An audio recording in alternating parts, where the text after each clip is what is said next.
استحکام پاکستان کے نام سے ایک ریلی کا انعقاد کیا گیا ہے، اور ابھی ہمارے ساتھ مفتی گلزار نعیمی صاحب موجود ہیں. آج ہم ان سے بات کرتے ہیں. السلام علیکم. وعلیکم السلام. مفتی صاحب، یہ جو ریلی نکالی گئی ہے اس کا مقصد کیا ہے؟ اس ریلی کا بنیادی مقصد یہ ہے کہ آج پاکستان میں جو پاکستان کے مخالف باتیں ہو رہی ہیں اور وہ قوتیں جو پاکستان میں عدم استحکام پیدا کرنا چاہتی ہیں، اور وہ لوگ جو پاکستان میں عدم استحکام پیدا کرنا چاہتے ہیں، ان کو یہ بتانا مقصود ہے کہ ہم پاکستان میں اکٹھے ہیں اور ہم ایک اکائی ہیں، اور پاکستان پر کوئی آنچ نہیں آنے دیں گے، اور پاکستان کے محافظ اداروں کے جو خلاف بات کرے گا وہ ہمیں برداشت نہیں ہوگی. انشاءاللہ تعالی ہم ہر میدان میں اینٹی پاکستان قوتوں کا اور پاکستان کے جو محافظ ہیں ان کے خلاف بولنے والی زبانوں کا مقابلہ کریں گے انشاءاللہ. سر، ہم یہ دیکھ رہے ہیں کہ سوشل میڈیا کے اوپر مختلف جو پوسٹیں ہیں وہ بھی شیئر کی جا رہی ہیں. اس کے علاوہ اس طرح کی گفتگو جو ہمارے اداروں کے خلاف بات کر رہے ہیں ان کے متعلق کیا کہیں گے؟ میں نہایت بھرپور مذمت کرتا ہوں ان لوگوں کی کہ پاکستان فوج کے خلاف جو ہے وہ ہرزہ سرائی کر رہے ہیں، سوشل میڈیا پر کر رہے ہیں. میں ان سے گزارش کروں گا کہ پاکستان فوج جو ہے یہ واحد ہمارا ادارہ ہے جو اس پاکستان کی حفاظت کر رہا ہے. اگر آپ اس کے مورال کو ڈاؤن کریں گے تو پاکستان کمزور ہوگا. پاکستان کمزور ہوگا تو ہم اس وطن عزیز میں پرسکون نہیں رہ سکیں گے.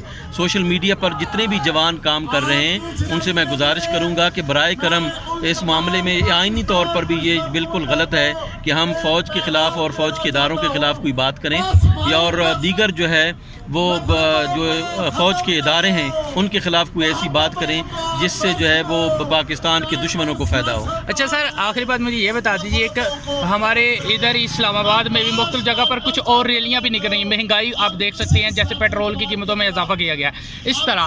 تو یہ ملک کی جو حالات ہے، معاشی صورتحال ہے، اس کے اوپر کیا کہیں گے؟ دیکھیں، معاشی صورتحال انتہائی گمبھیر ہے، لیکن یہ کوئی فوج کی پیدا کردہ نہیں ہے یا محافظ اداروں کی پیدا کردہ نہیں ہے. یہ ان کرپٹ سیاستدانوں کی پیدا کردہ ہے جنہوں نے اپنی دولتیں لوٹ کر جو ہے بیرونی پاکستان لے گئے ہیں. میں یہ سمجھتا ہوں کہ ان کے خلاف ہمیں جو ہے وہ بات کرنی چاہیے، سوشل میڈیا پر ان کے خلاف بات کرنی چاہیے جو پاکستان کے مخالف ہیں. ٹھیک ہے سر، بہت کیا ہے. دیکھیں، اگر آپ نے اس ریلی کا ٹائٹل دیکھا ہو تو ٹائٹل ہے استحکام پاکستان ریلی.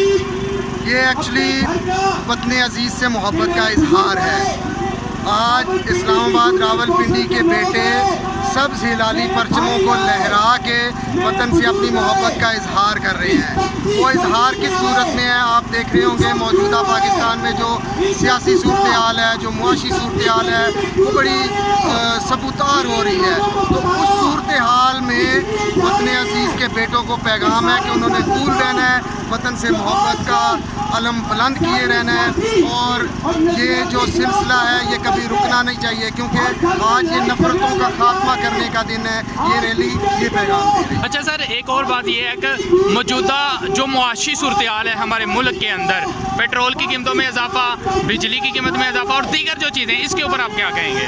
دیکھیں، اس وقت جو صورتحال ہے موجودہ حکومت کی اگر بات کریں تو یہ تھوڑے عرصے میں، یعنی سمجھے ایک ہفتے میں 2 دفعہ 30 روپے جو پیٹرول کا اضافہ ہوا ہے، یہ میں سمجھتا ہوں یہ عام آدمی کے لیے کافی نقصان دہ ہے. لیکن امید کرتے ہیں کہ یہ حکومت اس کو بہتر کرنے کے لیے، عام آدمی کی حالت بہتر کرنے کے لیے کوشش ضرور کرے گی. کیونکہ دیکھیں، حکومت کوئی بھی ہو لیکن اس ملک کی خیر خواہ ہونی چاہیے، جو کہ ہم سب ہیں. اور یقیناً یہ حکومت بھی ہے، پچھلی بھی ہے.